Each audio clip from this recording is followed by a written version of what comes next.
Ya, miris melihat bahwa proyek yang seharusnya ini bisa dilakukan untuk kemudian pemerataan ya internet di sejumlah wilayah, sejumlah daerah, tapi mangkrak dan kemudian ini sangat disayangkan ya Bayu ya. Kita Betul. juga akan bahas bagaimana kemudian sebenarnya progres pengerjaan dan juga anggaran yang sudah digelontorkan selama ini sehingga ini bisa mangkrak. Kita akan sapa ada dua narasumber. Yang pertama secara virtual sudah bergabung pakar hukum tindak pidana pencucian uang Ibu Yenti Ganarsi. Selamat pagi Bu Yenti. Selamat pagi, Assalamualaikum warahmatullahi wabarakatuh. Waalaikumsalam. Kemudian sudah hadir langsung di studio TCI pakar hukum keuangan negara Universitas Khairun Ternate Pak Hendra Karyanga. Pak Hendra, selamat pagi. Oke, semoga dalam kondisi yang baik dan juga sehat. Amin. Saya langsung awali ke Pak Hendra terlebih dahulu. Ini miris sekali ya Pak, kalau tadi kita lihat berita sebelumnya, proyek yang kemudian sudah dijalankan seharusnya dari tahun 2020 dan ditargetkan selesai 2024, tapi bangkrak begitu. Kalau kita lihat kan anggaran yang digelontorkan harusnya ada sekitar 28 triliun. 10 triliun ini sudah dialokasikan, tapi kemudian kita lihat masih belum ada realisasi yang jelas. Bagaimana kemudian menelisik atau menelusuri aliran dananya, Pak Hendra? Ya, saya jelaskan dulu aspek pengelolaan ya, dari aspek hukum keuangan negara. Jadi mengelola keuangan negara itu ada aturan hukumnya. Selain Undang-Undang APBN yang disahkan oleh DPR bersama pemerintah setiap tahun, ada Undang-Undang 17 tahun 2003 tentang keuangan negara, kemudian Undang-Undang nomor 1 tahun 2004 tentang pembenaran negara, dan Undang-Undang nomor 15 tahun 2004 tentang pemeriksaan pertanggungjawaban keuangan negara. Nah, kalau kita lihat undang-undang itu, pengelolaan APBN itu ada 4 tahap. Tahap pertama itu tahap perencanaan, tahap kedua itu tahap pelaksanaan, tahap ketiga tahap pengawasan, dan tahap keempat tahap pertanggungjawaban. Nah, saya mulai dengan tahap perencanaan. Siapa yang merencanakan itu? Pemerintah. Jadi BTS ini direncanakan oleh pemerintah, kemudian diusulkan ke DPR untuk dibahas dan disetujui oleh DPR. Masuk dalam Undang-Undang APBN tahun 2020. Nah, setelah disahkan, kemudian masuk pada tahapan pelaksanaan. Siapa yang melaksanakan? Ya pemerintah dengan melibatkan pihak ketiga. Melalui pengadaan barang dan jasa. Jadi pejabat-pejabat yang ada di dalam itu pertama adalah kuasa pengguna anggaran, kemudian pejabat pembuat komitmen, ketiga Pokja. Keluar uang dari kas negara, ini 3 pejabat ini memegang peranan yang sangat penting. Contoh dalam kasus ini, 10 triliun uang dicairkan. Seharusnya proyeknya adalah 4.200 tower. Betul. Tapi kan yang dilaksanakan hanya beberapa ratus saja. 958 kalau rilis oleh Pak Menko Polhukam. Berarti ada yang fiktif. Bayangkan 4.200 kemudian hanya 958 yang direalisasikan. Jauh sekali. Jauh 3.000 sekian yang fiktif. Itu berarti apa? Terjadi pembobolan keuangan negara. Dan kalau terjadi pembobolan keuangan negara berarti korupsi. Ada penyalahgunaan wewenang di sana. Uang negara udah dikeluarkan, kemudian barangnya tidak ada, fiktif namanya. Oke, dari 4 aspek tadi yang Pak Hendra sampaikan gitu ya, mulai dari perencanaan hingga pelaksanaan gitu di undang-undang itu.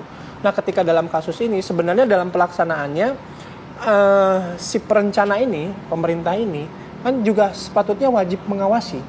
Nah, kalau misalnya ada korupsi lah katakanlah yang tadinya harusnya dibangun sekitar 4.000 jadi cuma 900. Artinya ada tindakan sengaja di situ, tidak diawasi.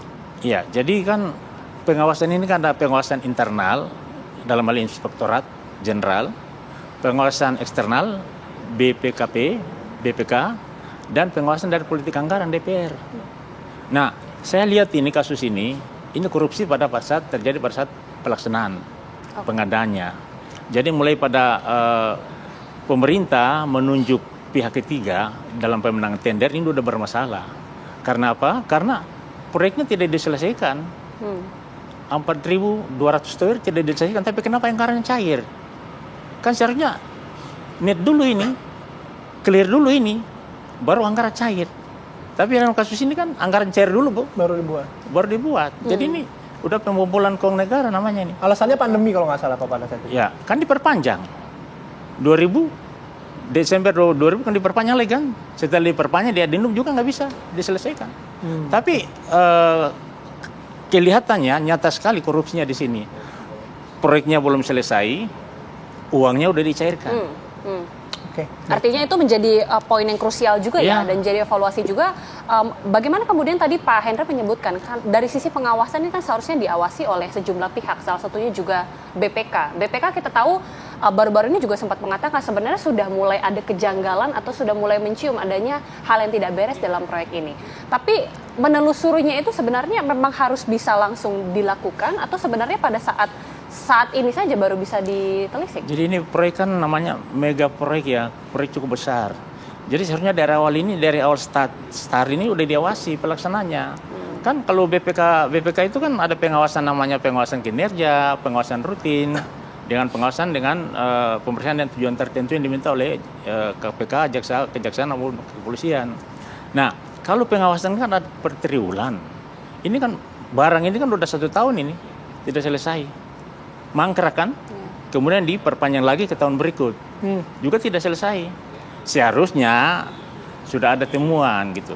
Oke, baik, saya mau ke Bu Yenti. Bu Yenti, dalam sangkaan pasal begitu ya terhadap Menkominfo dan beberapa tersangka lainnya, di mana letak bahwa TPPU itu memang wajib dimasukkan dalam sangkaan pasal di proses hukum nanti, Bu Yenti? Iya. Ini kan ada kerugian yang sementara dihitung 8,1 triliun gitu ya, dari 10 triliun.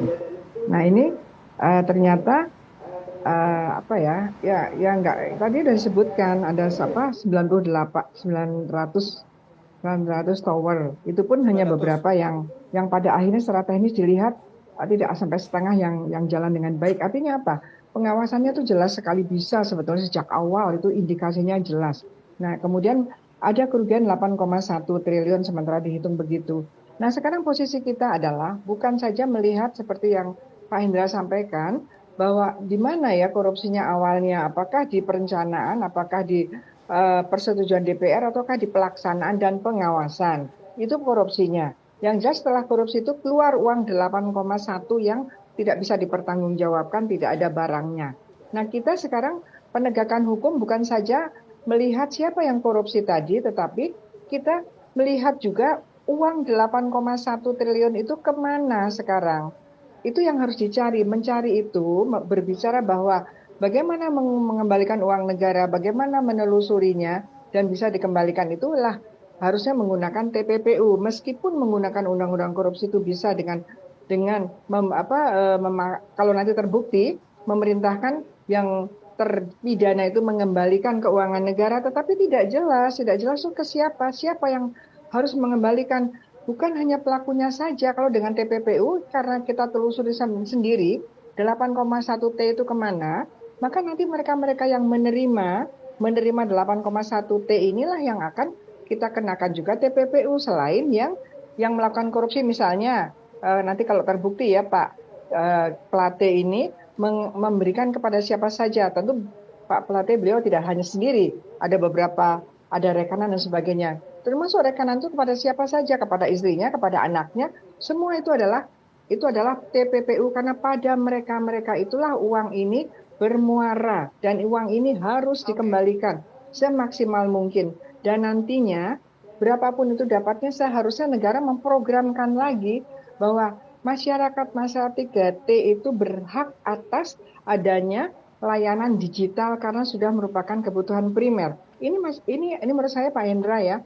Jadi pada waktu merencanakan targetnya itu kapan? Per 3 bulan itu apa yang dihasilkan? Misalnya itu juga harus. Saya pikir ini adalah di dalam korupsinya, ini pengawasan internal juga tidak jalan. Maka dievaluasi. Mungkin nanti kalau kita bikin proyek lagi, bukan saja pengawas itu, begitu ada masalah, nomor 1 yang diperiksa adalah pengawas internalnya dulu. Karena kalau langsung BPKP itu artinya bukan mencegah, tapi sudah menjadi adanya kerugian. Ini yang posisinya seperti ini. Mungkin juga saya bisa menyampaikan ke Pak Hendra, mohon juga disampaikan, pemerintah dalam hal, karena beliau dari keuangan, dalam hal program dan mengucurkan dana, itu juga harus sudah ada mitigasi. Kalau ada apa-apa itu bagaimana? Jangan nanti dibiarkan, sesudah nanti penegakan hukum. Ya nggak begitu juga. Artinya pengelolaan keuangan negara yang seperti itu ya tidak baik. Karena dia hanya merencanakan, melihat pelaksanaannya, baik, Bu Yanti, tapi tidak bisa tadi kan Bu Yanti menyebutkan ya, Itu kan harus ditelusuri nanti uangnya kemana, mungkin salah satunya rekanan dari kemana lagi. Nah, kita bahas lebih lanjut nanti Bu Yenti, tapi kami harus ajak dulu Bu Yenti, Pak Hendra dan juga pemirsa. Kita akan melihat salah satu BTS yang mangkrak ya dalam proyek ini. Bersama rekan kami ada Taufik Koban di Sika, Nusa Tenggara Timur.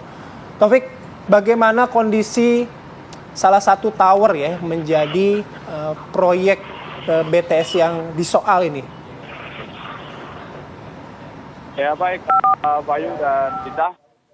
Memang untuk di Sika sendiri terdapat 6 proyek BTS yang dibangun oleh Kementerian Kominfo dan itu tersebar di wilayah kecamatan terpencil.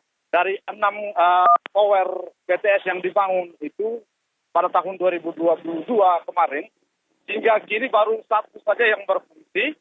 Namun yang terjadi ini bahwa dari 1 yang berfungsi itu juga tidak maksimal karena jaringannya sangat parah dikeluhkan oleh masyarakat sekitar khususnya di desa Lawomada, Kecamatan Talibura. Dan sementara yang di Kecamatan Mapitara itu terbengkalai dan tidak terawat dengan baik. Kemudian masyarakat pun sangat kesulitan di sana untuk mengakses jaringan informasi. Untuk itu ketika ada hal yang mendesak, masyarakat terpaksa harus berjalan kaki sejauh 2 km untuk mendapatkan sinyal sehingga bisa berkomunikasi dengan keluarga. Bayu. Oke.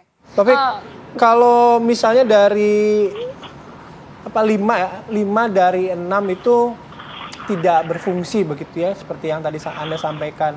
Apakah kondisi ini juga sempat dilaporkan oleh warga, masyarakat sekitar atau dipertanyakan gitu? Sementara yang 1 tower kan sudah berfungsi. Ya, Bayu, masyarakat juga mempertanyakan kondisi tower BTS yang dibangun oleh pemerintah.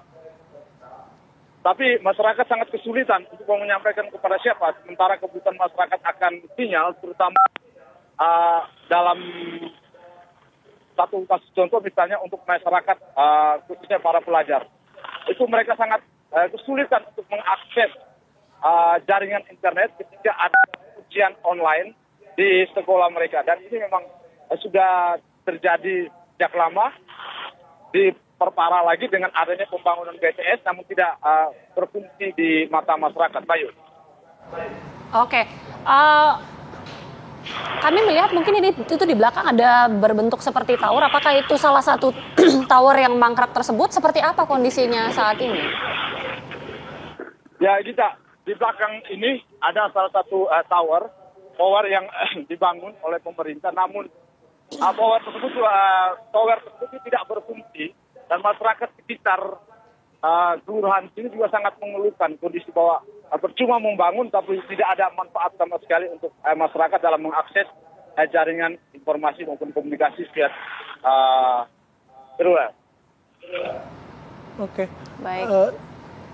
Baik, terima kasih Taufik Koban mengabarkan langsung dari Kabupaten Sika ya, Nusa Tenggara Itu Timur. tadi kita sudah melihat bagaimana kondisi mirisnya ya, salah satu daerah yang dari 6 yang dicanangkan hanya satu yang berhasil berfungsi. Nanti kita akan bahas lagi bersama dengan narasumber, nanti kita akan minta juga tanggapan Pak Hendra dan Bu Yanti, namun kami harus jeda dulu pemirsa, kami kembali saat lagi.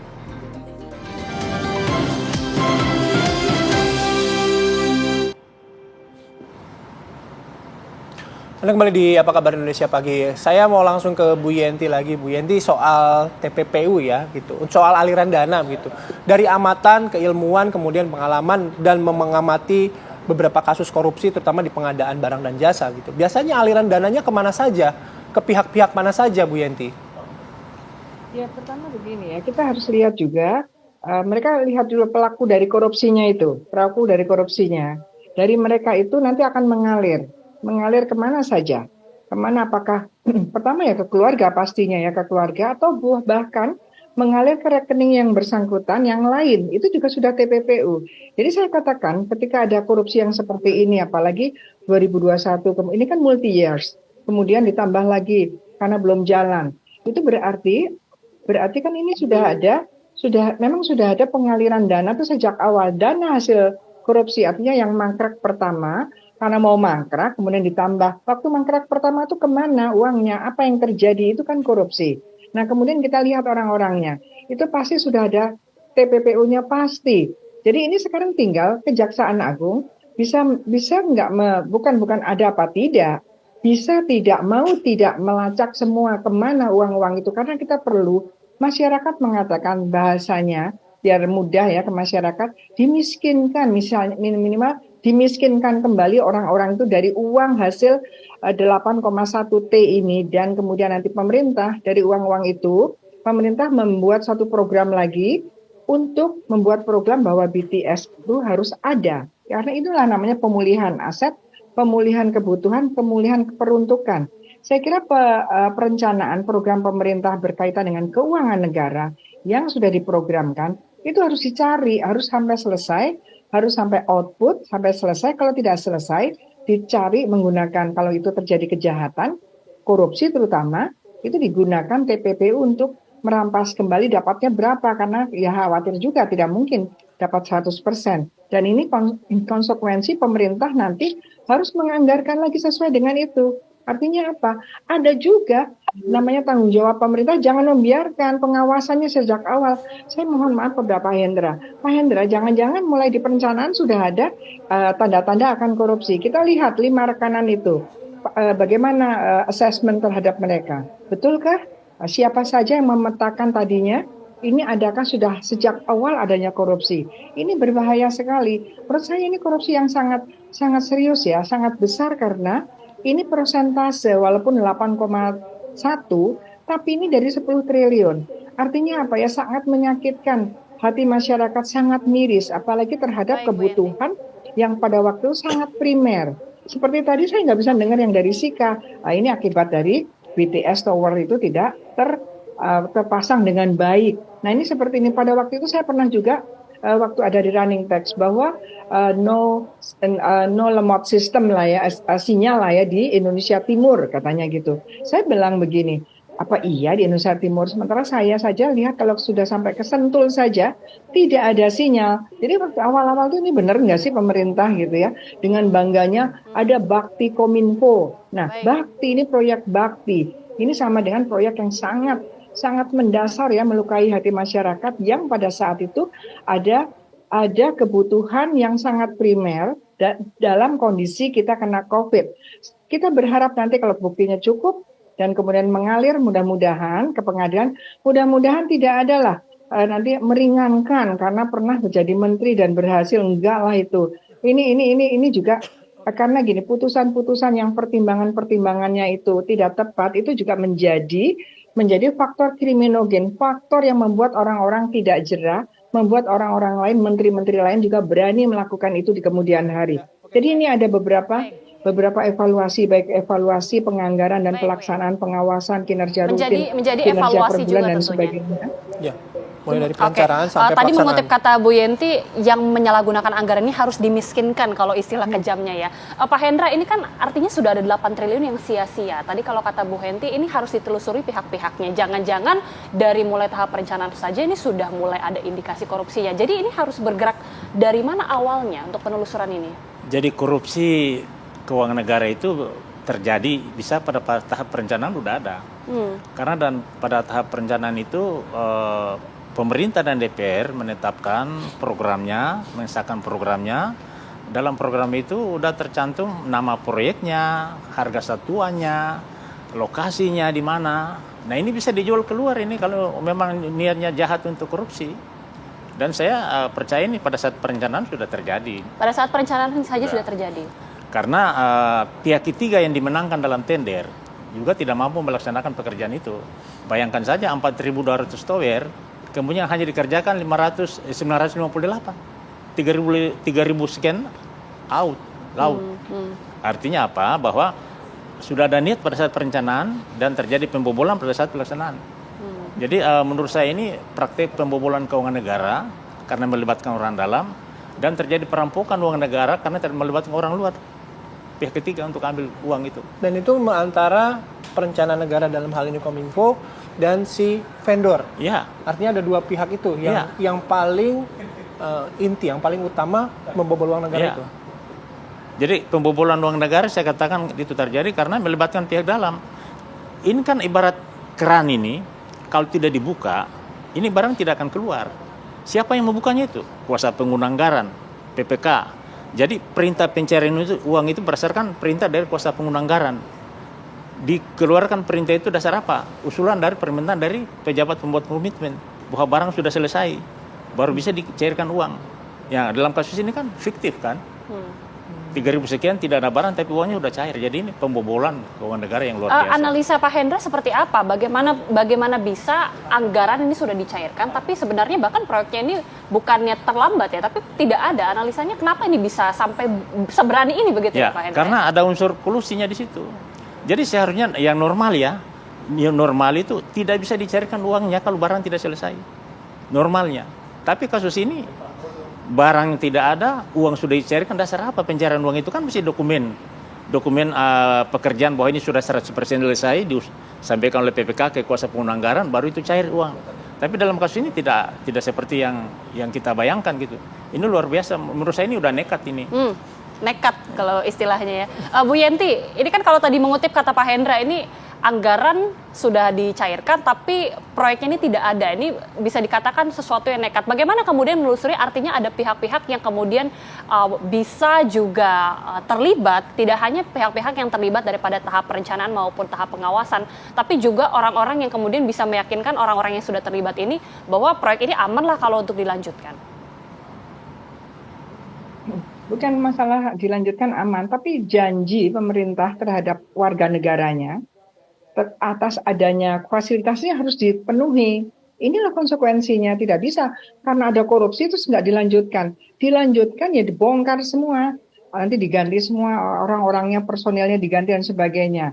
Ini ditelusuri. Jadi jangan dibiasakan kalau ada proyek mangkrak, ya udah yang paling jadi korban adalah rakyat yang awalnya diprogramkan dapat jembatan, dapat sinyal, dapat jalan, terus nggak bisa begitu.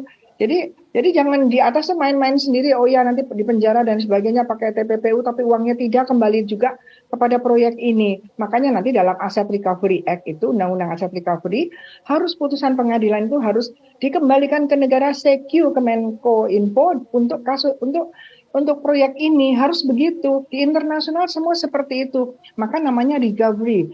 Dalam hal tadi saya bilang nekat, betul Pak. Saya juga sebagai orang pidana itu kesal sekali, ini korupsi benar-benar keterlaluan. Saya nggak berpikir begini.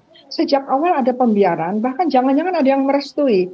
Siapapun yang di atas itu yang harusnya mengawasi, malah merestui, membiarkan, jangan-jangan termasuk yang menerima itu. Nanti yang kita lihat, apakah mereka-mereka yang sejak awal itu seperti membiarkan, merestui itu ada aliran TPPU-nya, ada aliran dana hasil korupsinya, kita kejar pakai TPPU. Jadi maaf saya harus menyebutkan karena ini dari satu partai dan ketua umum partainya sudah mempersilahkan. Silahkan dibuka ke atas, ke bawah, kemana. Itulah yang harus kita lakukan. Jadi apalagi gitu ya. Saya mengapresiasi pada waktu ketumnya dari sekjennya ini yang jadi menteri, ya sebetulnya anggota partai ini, sekjen ini melakukan korupsi bukan pada saat dia jadi melakukan kinerjanya dia sebagai anggota partai, tapi justru sebagai pembantu presiden, iya kan? Tapi ketumnya mengambil satu langkah, walaupun berduka malu harusnya juga menyatakan silakan dibongkar semua sampai ke anggota partai kami, sampai ke kanan, ke kiri, ke atas, itu bagus sekali, itu harus ditangkap oleh Jaksa Agung. Bahwa ayo kita buka semua. Ini kita bukan berbicara uang ke partai mana dan siapa pejabatnya. Ini kita berjuang bagaimana mengembalikan hak rakyat yang uangnya tadi menurut Pak Hendra dirampok ya. Saya jarang menggunakan kata itu, tapi saya ngikut Pak Hendra deh kali ini, kan saya juga geram gitu ya. Ya itu jadi harus dicari. Harus dicari semua, siapapun kali ini. Fokusnya bukan korupsinya gampang menurut saya kita melihatnya. Tinggal kita melihat siapa-siapa saja, di mana uang itu bisa tidak diselamatkan, dengan apa segera kejaksaan menggunakan TPPU. Karena apa?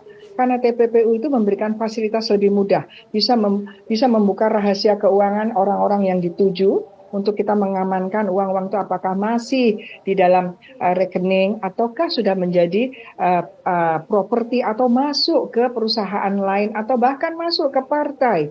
Kemana saja yang dicurigai oleh masyarakat harus juga menjadi pemikiran atau strategi penindakan dari Jaksa Agung dengan bukti-bukti. Kami Jaksa Agung misalnya sudah dengar mungkin ada ke partai, dia menyelidiki, bukan belum penyidikan, menyelidiki kan bisa tanpa harus melihat orang-orangnya, tapi kan banyak yang bisa menjadi petunjuk bahwa uang itu masuk ke sini dari rekening ini, masuk ke sini, orang ini adalah begini. Menurut saya yang saya mengawal Kejaksaan Agung dan Kepolisian dalam hal TPPU sejak 2003 tidak ada yang sulit. Ya. Oke, Bu Yanti, kalau memang tadi dari awal soal TPPU begitu, bisa nggak berikan gambaran kepada kami kenapa TPPU itu menjadi salah satu senjata utamanya begitu ya untuk memiskinkan tadi para koruptor. Bagi pemberi dan penerima, konsekuensi hukumnya akan seperti apa? Ya, konsekuensi hukumnya orang yang korupsi kemudian TPPU double punishment, ya 2 kali, karena memang TPPU adalah double crimes. Dan kenapa harus pakai TPPU? Karena ini TPPU itu sudah menjadi konvensi yang diadopsi dan kemudian diikuti, diratifikasi oleh hampir semua negara. Dan kemudian dalam konvensi anti korupsi sendiri dalam artikel 14 sudah menerapkan harus ada TPPU. Jadi apa alasannya kita tidak menerapkan? Sementara kenapa dimasukkan dalam konvensi? Karena secara kronologis apa yang dilakukan para pelaku-pelaku korupsi itu pasti melakukan TPPU, udah pasti. Tetapi untuk melacak uang hasil kejahatan pelaku-pelaku koruptor itu kalau menggunakan undang-undang korupsi sendiri tidak kuat, tidak akan optimal, maka harus menggunakan TPPU. Ingat, kita belum bisa masuk FATF ya, Financial Action Task Force, yang sangat ini ya, prominent ya, yang membuat negara kita tuh bagus angka korupsinya. Karena apa? Kita masih dicurigai ini sangat lambat menggunakan TPPU. Artinya apa? Artinya penegak hukum, pemerintah ini memang melindungi koruptor dari dirampas kembali. Hanya membiarkan dia di penjara. Penjaranya pun enak, di Sukamiskin. Ya udah, korupsinya nggak akan pernah turun-turun, malah semakin.